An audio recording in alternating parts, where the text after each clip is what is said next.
Depois a gente parte para as adaptações educacionais, propriamente ditas. Pela legislação, os estudantes têm direito a adaptações caso seja necessário, não é? E aí a gente vai enumerar cada uma delas. Para a gente primeiro pensar em fazer adaptações, a gente tem que pensar em objetivos curriculares, não é?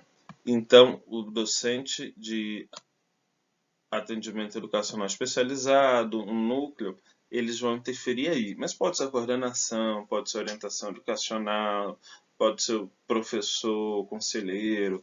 Cada instituição tem a sua maneira de trabalhar, né?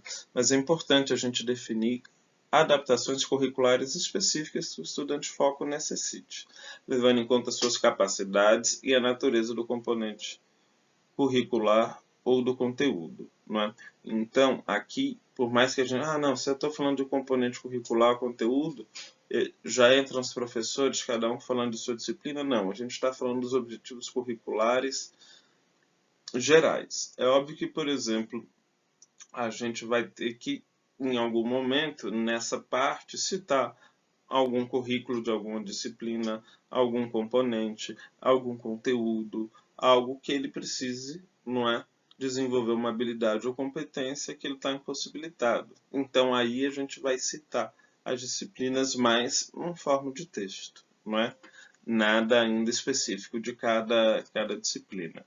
E aí depois a gente vai sim para os conteúdos programáticos selecionados, que podem ser os mesmos dos alunos típicos ou podem ser diferentes. Isso vai variar com a necessidade e com o componente de cada estudante, né? Com a necessidade de cada estudante e com cada componente.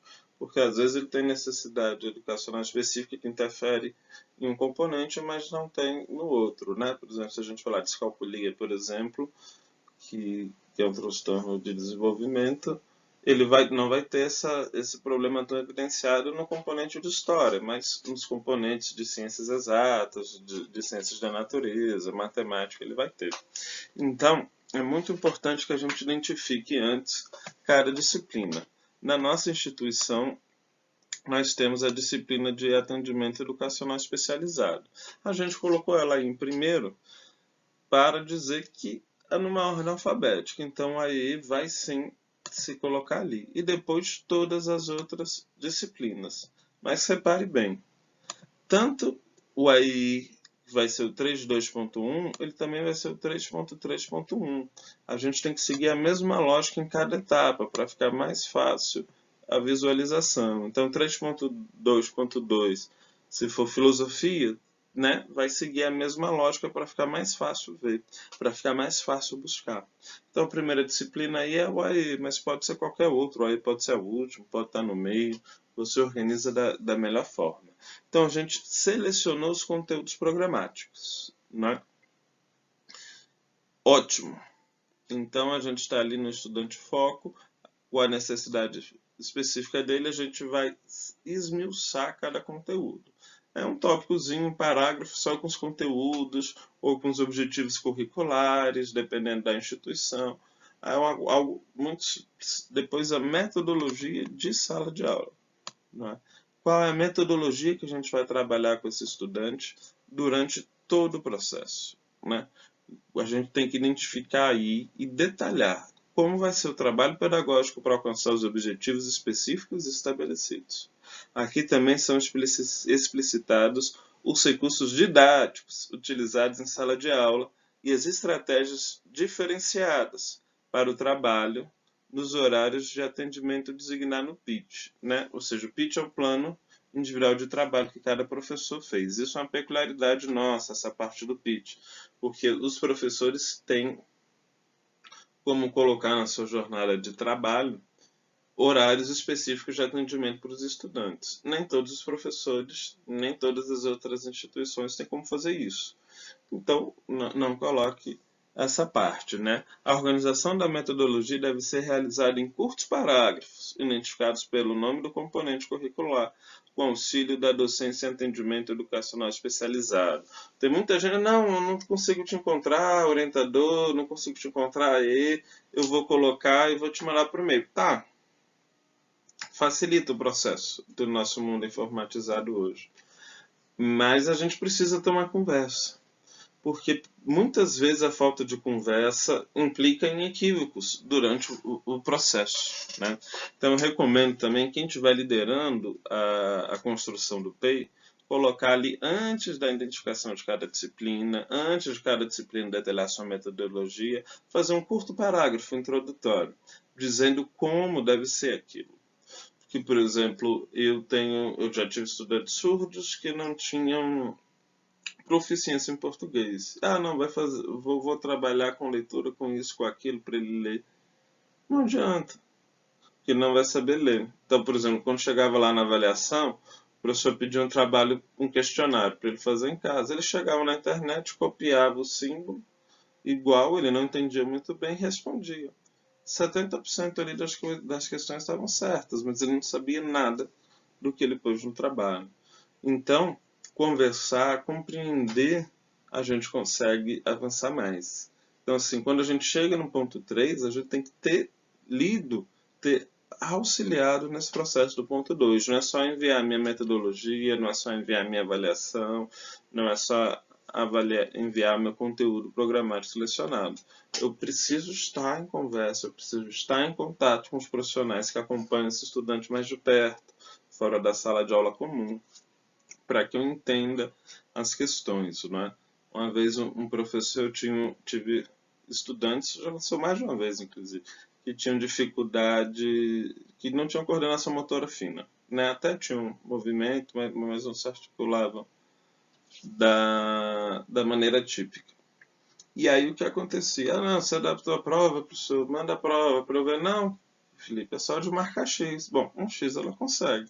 Só que eu chegava lá uma questão de química com 10 compostos gigantes para ela balancear a equação. O estudante típico está aqui, ó. Eu estou aqui fazendo isso, estou aqui fazendo aquilo, vai, volta, apaga para fazer os cálculos, né? Ela não tem essa coordenação para fazer isso. Ou então o professor de arte que pediu um trabalho manual, ou o professor de geografia que pediu um trabalho manual. A pessoa não tem como fazer isso, então não tem como pedir isso.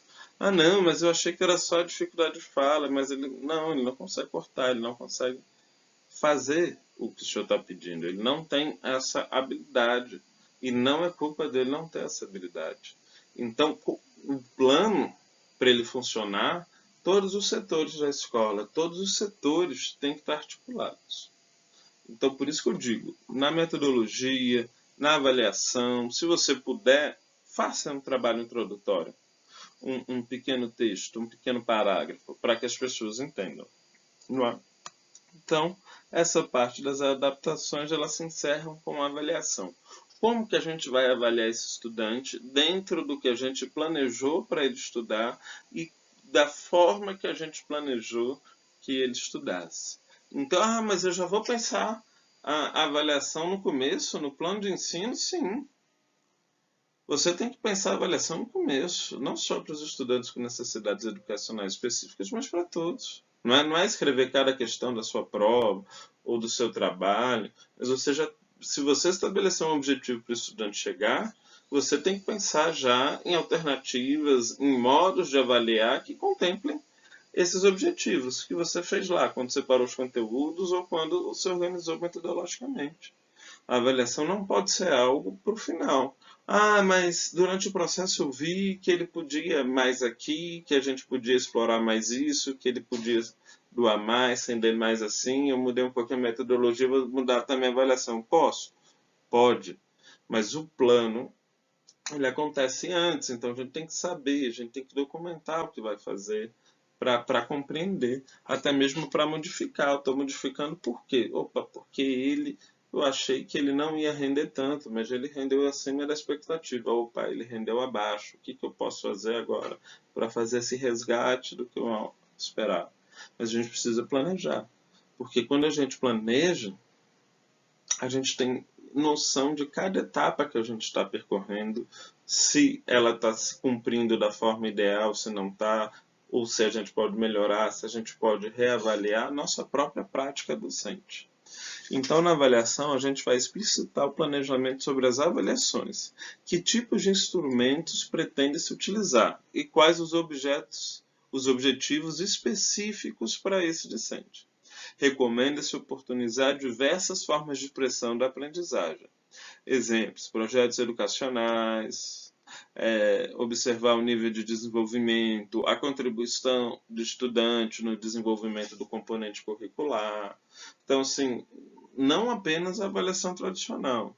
Eu sei que muitas instituições já trabalham com a avaliação tradicional, mas a gente tem que ter um olhar além disso, não é? Além disso. Por fim,